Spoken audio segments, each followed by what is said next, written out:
अलैहि व नऊज़ु बिल्लाहि मिन शुरूरि अनफुसिना व मिन सय्यिआति अअमालिना मन यहदिहिल्लाहु फला मुदिल्ल लहु व मन युद्लिल्हु फला हादिय लहु व नशहदु अन ला इलाहा इल्लल्लाहु वहदहु ला शरीका लहु व नशहदु अन्न सय्यिदना व मौलाना मुहम्मदन अब्दुहु व रसूलुहु सल्लल्लाहु तआला अलैहि वसल्लम।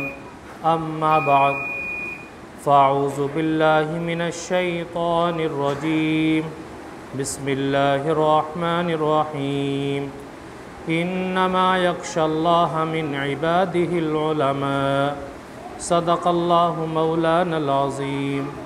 अल्लाहुम्मा सल्लि अला सय्यिदिना व मौलाना मुहम्मद व अला आलि सय्यिदिना व मौलाना मुहम्मदिन व बारिक व सल्लिम। मोहतरम बुज़ुर्गों और दोस्तों,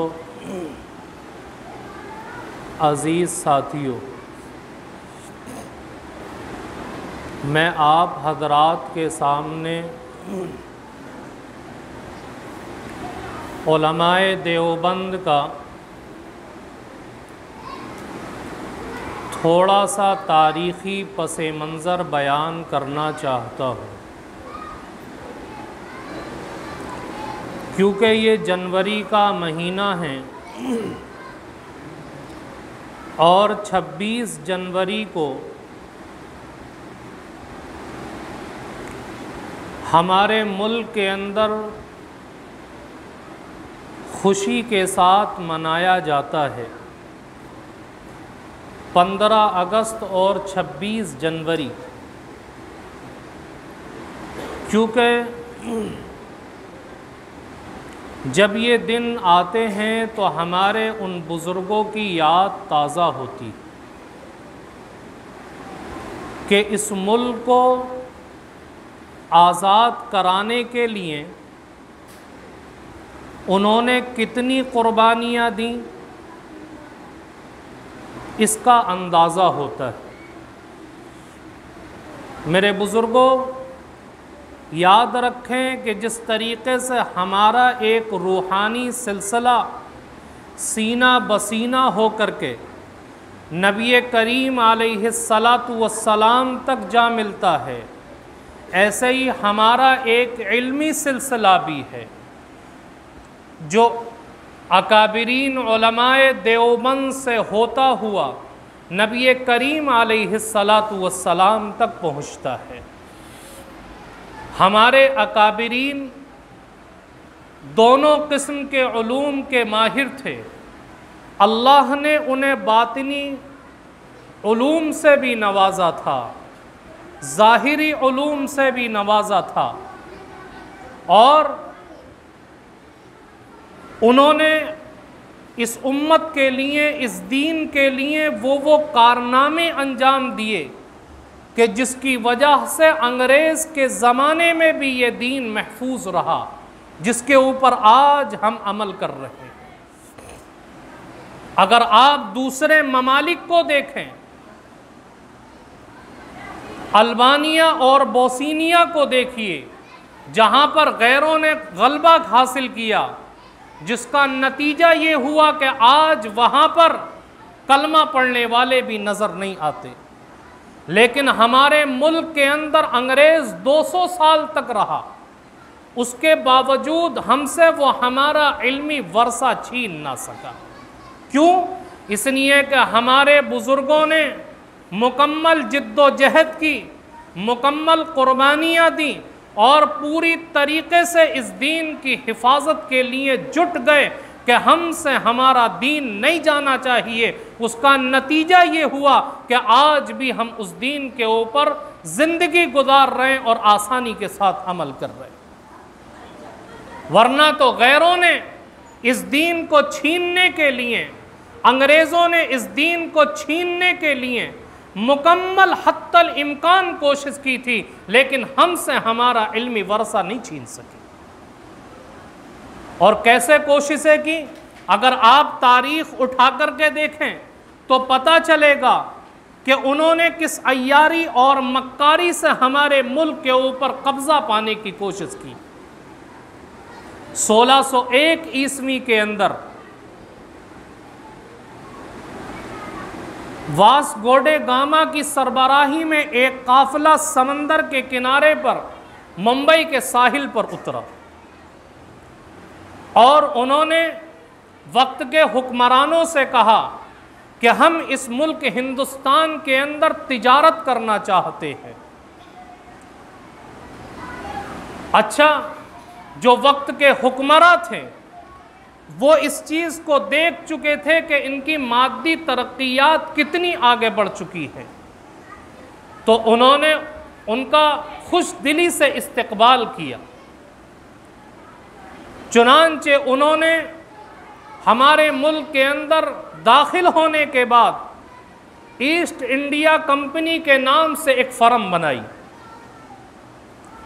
और अंग्रेज़ बड़ी चालाकी और अय्यारी के साथ अपने कारोबार को फैलाता और चमकाता रहा।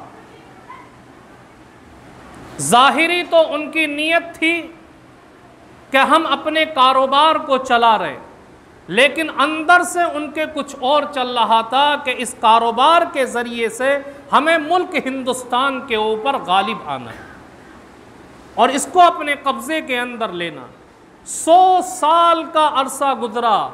100 साल के अरसे के अंदर 1701 ईस्वी के अंदर अंग्रेज़ पूरी तरीके से अपनी कारोबार के जाल हिंदुस्तान के अंदर फैला चुका था और हर जगह पर अंग्रेज़ों का झंडा परचम लहरा रहा था। और उसके बाद वो धीरे धीरे हिंदुस्तान के अंदर जो छोटे छोटे इलाके थे, जो बस्तियां थी, उनके निज़ाम को अपने हाथ में ले रहा था। यहां तक कि 1761 तक अंग्रेज 4 सूबों का गवर्नर बन चुका था। 4 सूबों का गवर्नर बन चुका। लेकिन मेरे बुजुर्गों, अल्लाह रब्बुल इज़्ज़त की मर्जी भी थी। जब ये लोग अपने कारोबार के ज़रिए से अपने नापाक इरादों के अंदर कामयाब होते चले जा रहे, तो अल्लाह रब्बुल इज़्ज़त ने दिल्ली के अंदर शाह वलीउल्लाह मुहद्दिस देहलवी रहमतुल्लाह अलैह को पैदा किया। वो बड़े हुए, उन्होंने इल्म हासिल किया और उनके बेटे हुए। फिर जो उनके सबसे बड़े बेटे थे शाह अब्दुल अज़ीज़ रहमतुल्लाह अलैह, जब शाह वलीउल्लाह मुहद्दिस देहलवी रहमतुल्लाह अलैह के बाद उनके बड़े बेटे उनके मसनद के ऊपर बैठे हैं, तो उन्होंने अंग्रेज़ के नापाक हमलों को महसूस कर लिया, क्योंकि ये अल्लाह के नेक बंदे थे। अल्लाह ने इनको मोमिनाना फरासत अता की थी, जिसकी वजह से उन्होंने महसूस कर लिया कि ये अंग्रेज़ सिर्फ अपनी तिजारत चमकाना नहीं चाहते, बल्कि अपनी तहजीब को ठूंस करके हमारे दीन को हमसे छीनना चाहते। और 1772 के अंदर शाह अब्दुल अज़ीज़ रहमतुल्लाह अलैह ने अंग्रेज़ों के खिलाफ सबसे पहले जिहाद का फतवा दिया और कहा कि देखो, अब हर मुसलमान के ऊपर यह फ़र्ज़ हो चुका है कि इन अंग्रेज़ों से जिहाद करके अपने दीन को बचाने की और अपने मुल्क को बचाने की फ़िक्र करे। यह हर एक के ऊपर फ़र्ज़ है। शाह अब्दुल अज़ीज़ रहमतुल्लाह अलैह के इस फतवे के बाद बहुत सारी तहरीकें चली हैं। तहरीक रेशमी रुमाल है, जंग आज़ादी है, तहरीक तर्क मुवालात है, तहरीक बालाकोट है, और इसके अलावा जितनी भी तहरीकें चली हैं, ये सारी की सारी तहरीकें शाह अब्दुल अज़ीज़ रहमतुल्लाह अलैह के फतवे का नतीजा थी। उसके बाद दूसरे मुसलमानों ने भी महसूस किया और उन्होंने भी इस चीज़ का अंदाज़ा लगाया कि वाकई ये अंग्रेज़ सिर्फ हमसे हमारी दुनिया छीनना नहीं चाहते, बल्कि हमारी दुनिया छीनने के साथ साथ ये अपना तर्ज़ ज़िंदगी ठूंस करके हमें अपना तर्ज़ ज़िंदगी देना चाहते। इसलिए दूसरे मुसलमानों के अंदर भी शुऊर पैदा होना शुरू हो गया और उन्होंने भी अंग्रेज़ों के ख़िलाफ़ तरह तरह के प्रोपेगंडे किए कि इनसे किसी भी तरीक़े से हमें अपने मुल्क को बचाना। उसके बाद जिहाद होते रहे, तहरीकें चलती रहीं, यहाँ तक कि शाह इस्माइल शहीद रहमतुल्लाह अलैह और उनके शेख सैयद अहमद शहीद रहमतुल्लाह अलैह ने भी 1831 के अंदर अंग्रेज़ों के ख़िलाफ़ जंग लड़ी। लेकिन कुछ लोगों की गद्दारी की वजह से इन लोगों को शहीद कर दिया गया। जहाँ पर बालाकोट के पास सैयद अहमद शहीद रहमतुल्लाह अलैह ने पड़ाव डाला था, रात को तहज्जुद के वक्त उठे तो वहाँ के जो देहाती थे उनको अंग्रेज़ ने लालच देकर के राज मालूम किए और रात के वक्त में इनको शहीद कर डाला। शाह इस्माइल शहीद रहमतुल्लाह अलैह भी उसके बाद शहीद हो गए। लेकिन तहरीक ख़त्म नहीं हुई। कभी एक तहरीक ख़त्म होती है तो दूसरी जन्म लेती है, दूसरी ख़त्म होती है तो तीसरी जन्म लेती है, यहाँ तक कि तहरीकें यके बाद दीगरे चलती रही और अंग्रेज़ों के ख़िलाफ़ जिहाद चलता रहा। 1856 आ गया। 1856 के अंदर हज़रत हाजी इमदादुल्लाह महाजिर मक्की रहमतुल्लाह अलैह, हज़रत मौलाना जाफ़र थानेसरी रहमतुल्लाह अलैह, मौलाना रशीद अहमद गंगोही रहमतुल्लाह अलैह, मौलाना कासिम नानोतवी रहमतुल्लाह अलैह, इन बुज़ुर्गों ने एक मीटिंग की और मशवरा किया कि देखो अंग्रेज़ों के नापाक इरादे बढ़ते चले जा रहे हैं, अब हम सबको मिल कर के कोई कदम उठाना पड़ेगा। चुनांचे मशवरा किया कि हम सबको इनके खिलाफ अब जिहाद करना पड़ेगा। 1 साल तक इसके ऊपर अमल होता रहा। कुछ लोगों ने कहा कि हमारी तादाद इन अंग्रेज़ों के मुकाबले में कम है, तो हज़रत मौलाना कासिम नानोतवी रहमतुल्लाह अलैह खड़े हो गए और खड़े होकर के कहा, क्या तुम्हारी तादाद गाज़ियान बदर से भी कम है? वो तो 313 थे और आज हमारी तादाद 313 से ज़्यादा है। जब उन 313 ने सीना ठोक करके काफिरों का मुकाबला किया था, गैरों को मुकाबला करके उनको धूल चटाई थी, आज हमारी तादाद उनसे ज़्यादा है, हम क्यों इनका मुकाबला नहीं कर सकते? तमाम उलमा के अंदर एक जज्बा पैदा हुआ और 1857 के अंदर फिर एक जंग लड़ी गई। लेकिन उस जंग के अंदर भी अफराद की किल्लत की वजह से मुसलमानों को कामयाबी हासिल ना हो सकी। तो हज़रत मौलाना कासिम नानोतवी रहमतुल्लाह अलैह के दिल में ये ख्याल पैदा हुआ कि कोई मदरसा कायम करना चाहिए और उस मदरसे के ज़रिए दीन की हिफाजत भी की जाएगी और उसी से मुजाहिदीन को पैदा किया जाएगा ताकि इनके खिलाफ जिहाद कर सके। चुनांचे 1866 के अंदर हज़रत मौलाना कासिम नानोतवी रहमतुल्लाह अलैह ने दारुल की बुनियाद रखी। जब ये तमाम की तमाम तहरीकें चलती रहीं, यके बाद दीगरे कोई ना कोई तहरीक खड़ी होती है, तो वाइसराय से बरतानिया के हुक्मरान ने एक सवाल किया, पूछा कि आखिर कौन सी वजूहात ऐसी हैं कि जिनकी वजह से ये तहरीक ख़त्म नहीं होने का नाम ले रही हैं, एक के बाद दूसरी तहरीक खड़ी होती रहती है, कौन सी ऐसी वजूहात है? चुनांचे बरतानिया के हुक्मरान के इशारे से बरतानिया से तज्जिया निगारों और मुबस्सिरीन की एक जमात बुलाई गई। उन्होंने आकर के हालात का जायज़ा लिया और जो वजूहात पेश की हैं बड़ी अजीब व गरीब वजूहात हैं। कहा बरतानिया के हुक्मरान से कि देखो 3 वजह ऐसी हैं कि जिनकी वजह से तहरीकें बार बार खड़ी हो रही, अगर इन 3 वजूहात को ख़त्म कर दिया जाए तो तहरीकें उठना ख़त्म हो जाए। कहा कौन कौन सी वजूहात?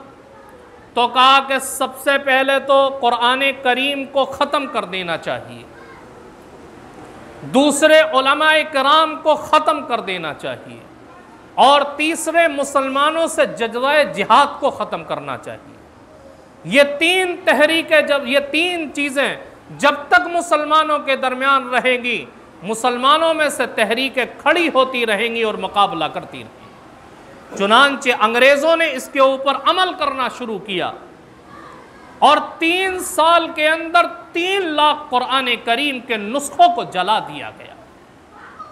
14,000 उलमा इकराम को फांसी के फंदे पर लटका दिया गया। मेरे बुजुर्गों, आज हमें तारीख याद नहीं है, जिसके नतीजे में आज हमारी तारीख को दबाने की कोशिश की जा रही है। आप स्कूलों के अंदर देखें, कॉलेजों के अंदर देखें कि हमारी तारीख को दबा दिया गया और लोग अपनी तारीख को बयान करके हमारी औलाद के जहनों के अंदर अपनी तारीख को उभारने की कोशिश करते हैं। जबकि ये जंग आज़ादी हमारे अकाबिरीन ने लड़ी है और हमारे अकाबिरीन 1-2 दिन नहीं, 1 या 2 महीने नहीं, 1 या 2 साल नहीं, बल्कि 200 वर्ष तक अपने खून को बहाते रहे। 200 साल तक जिहाद करते रहे, अंग्रेजों के खिलाफ जंग करते रहे। 200 साल के अरसे के अंदर हमारे बुजुर्गों के लहू को ना जाने कितना बहाया गया। दिल्ली से लेकर पेशावर तक जर्नली सड़क के किनारे कोई दरख्त ऐसा नहीं था कि जिसके ऊपर उलमा इकराम की लाश को ना लटकाया गया हो।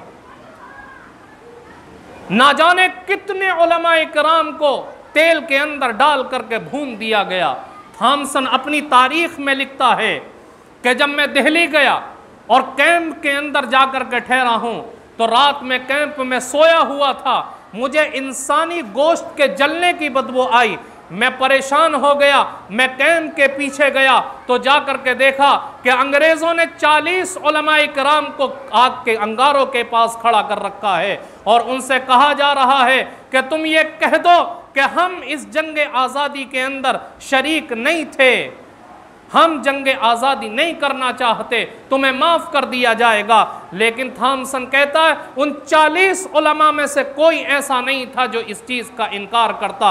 उन 40 को जला दिया गया, फिर 40 को ला करके खड़ा किया गया। ये उनके गोश्त के जलने की बदबू आ रही थी। शाही मस्जिद के अंदर फंदा लटकाया गया, दिल्ली की दीगर मसाजिद के अंदर फांसी के फंदे लटकाए गए और उलमा इकराम को फांसियां दी गई। ना जाने कितने उलमा इकराम को तख्ते-ए-दार पर लटका दिया गया। ये जंग आज़ादी जो आज हमारा मुल्क आज़ाद है, यह हमारे बुजुर्गों और पुरखों की देन है। हमारे बुजुर्गों ने अपने खून से सींच करके इस मुल्क को आज़ाद कराया है। बहरहाल जब ये तहरीकें चलती रही तो 15 अगस्त 1947 की, कितने 15 अगस्त 1947 की निसफ़े रात को हमारा मुल्क आज़ादी की नेमत से बहराबर हुआ और फिर उसके बाद सिलसिला चलता रहा, यहां तक कि 26 जनवरी 1950 को इस मुल्क को जमहूरियत मिली है। क्योंकि जब ये मुल्क आज़ाद हुआ था 15 अगस्त 1947 की रात को, तो अब ये मशवरा किया गया कि मुल्क तो आज़ाद हो गया, लेकिन अब इस मुल्क को किस डगर के ऊपर चलना है? क्या जबरो तशद्दुद के ऊपर चलना है या अदलो इंसाफ के ऊपर इसको चलना है? तो तमाम हुकूमती नुमाइंदों की इत्तिफाक राय से ये मशवरा हुआ और ये फैसला हुआ कि देखो, अब बादशाहियत का दौर ख़त्म हो गया, मुतलकुल इनानियत का दौर ख़त्म हो गया। अब ये मुल्क अगर चलेगा तो अदलो इंसाफ के ऊपर चलेगा और जमहूरियत के अंदर ये मुल्क सफ़र करेगा।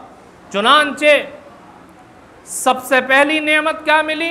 15 अगस्त 1947 को ये मुल्क आज़ाद हुआ और दूसरे 26 जनवरी 1950 को इस मुल्क को जमहूरियत मिली है। लेकिन मेरे बुजुर्गों, जब से जंगें शुरू हुई, जब से जिहाद शुरू हुआ है उस वक्त से लेकर के जो 200 साल का अरसा गुजरा है आज़ाद होने तक, अगर उस पूरे अरसे को, पूरी तारीख का मुताला किया जाए तो ये बात हमारे सामने खुल करके आ जाती है कि हमारे अकाबरीन ने कितनी कुर्बानियाँ इसके लिए दी, कितनी कुर्बानियाँ दी। कभी टीपू सुल्तान ने इस मशअले राह को रोशन किया, कभी सिराजुद्दौला ने रोशन किया है, कभी सैयद अहमद शहीद रहमतुल्लाह अलैह ने अपनी जान को पेश किया, कभी शाह इस्माइल शहीद रहमतुल्लाह अलैह ने जामे शहादत को नोश किया, और यके बाद दीगर उलमाए किराम जामे शहादत नोश करते रहे, लेकिन अपने मुल्क को आज़ाद कराने की खातिर पूरी कोशिशें करते रहे। आज हमसे कहा जाता है कि हमने इस मुल्क को क्या दिया है, आज हम ही को गद्दार वतन कहा जाता है। हम गद्दार वतन नहीं हैं। इस मुल्क के चप्पे चप्पा, इस मुल्क का जर्रा जर्रा हमारे अकाबिरीन के लहू की गवाही देगा कि हमने किस तरीके से इस मुल्क को सींचा। जब मुल्क तकसीम हुआ था उस वक्त भी पेशकश की गई थी मुसलमानों से कि मुल्क छोड़ करके पाकिस्तान चले जाओ, लेकिन हमारे अकाबिरीन ने नहीं कबूल किया और इस मुल्क को तरजीह दी कि हम अपने मुल्क की मिट्टी को नहीं छोड़ सकते। मेरे बुजुर्गों, इसलिए ज़रूरी है कि हम अपनी तारीख को याद करें, क्योंकि याद रखें कि जो कौम अपनी तारीख को भूल जाती है वो कौम कभी तरक्की नहीं कर सकती। अपनी तारीख को याद करें, अपनी औलाद को याद दिलाएं और तारीख बताने की कोशिश करें, वरना एक वक्त वो आएगा कि हमारी तारीख को यूं ही दबा दिया जाएगा और आने वाली नस्ल को पता ही नहीं चलेगा कि हमारा इसमें किरदार क्या है। इस मुल्क को आज़ाद कराने में क्या किरदार रहा किसी को पता नहीं चलेगा। ऐसा जुल्म किया गया, ऐसा जुल्म मुसलमानों के ऊपर किया गया। हज़रत मौलाना जाफ़र थानेसरी रहमतुल्लाह अलैह लिखते हैं कि जब हम लोगों को अमृतसर के अंदर पकड़ा गया, जेल के अंदर डाला गया, तो फिर लाहौर की जेल में हमें बंद किया गया अमृतसर से गिरफ्तार करके, और अंग्रेज़ों ने ये कोशिश की कि किसी भी तरीके से इनके ऊपर जुल्म और सितम के पहाड़ तोड़ दे दिए जाएं। हज़रत मौलाना जाफ़र थानेसरी रहमतुल्लाह अलैह अपनी किताब के अंदर इस वाक़े को नकल करते हैं और कहते हैं कि जब हमें लाहौर की जेल से मुल्तान की तरफ रवाना किया गया तो अंग्रेज़ ने इस तरीके के पिंजरे बनाए थे छोटे छोटे कि उसके अंदर चारों तरफ लंबी लंबी नोकदार कीलें लगाई थी, और उन डब्बों के अंदर हमें बंद करके रेलगाड़ी के अंदर लाद दिया गया। जब झटका लगता कभी हमारा जिस्म इधर लगता कभी उधर लगता, जिसके नतीजे में वो कीलें हमारे जिस्म के अंदर चुभती और खून बहने लगा करता था। कहते हैं कि एक एक हफ्ता वो बोगियां कहीं खड़ी हो जाती तो हिलने का नाम नहीं लेती। 3 महीने के अंदर हम लाहौर से मुल्तान पहुंचे। कभी भूख की शिद्दत और प्यास की शिद्दत की वजह से तड़पा करते थे, कोई पुरसाने हाल नहीं, मर्म जख्मों के ऊपर रखने के लिए मरहम नहीं, जिसकी वजह से हम परेशानी के अंदर गुजरते जा रहे।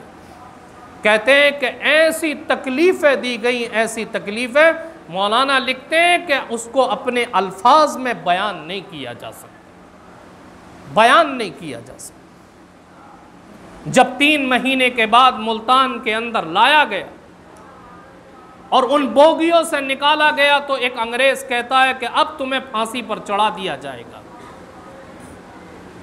कहते हैं कि जब हमने फांसी की खबर सुनी तो हमारे चेहरों के ऊपर रौनक आ गई कि अब मंजिल करीब है, अल्लाह से मिलने का वक्त करीब आ चुका। कहते हैं अंग्रेज जब दूसरे दिन आया तो उसने हमारे चेहरों के ऊपर तरोताजगी देखी, तो पूछा कि आखिर तुम खुश क्यों हो रहे हो? कहा कि अब हमें फांसी पर चढ़ा दिया जाएगा, अल्लाह से मिलने का वक्त करीब है।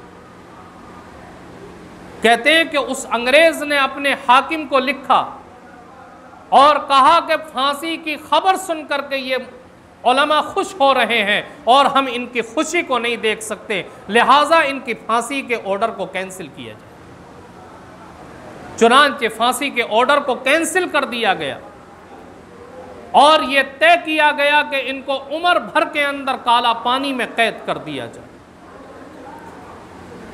ऐसी ऐसी मशक्क़तें बर्दाश्त की, लेकिन कभी हमारे अकाबिरीन ने पीछे हटने की कोशिश नहीं की।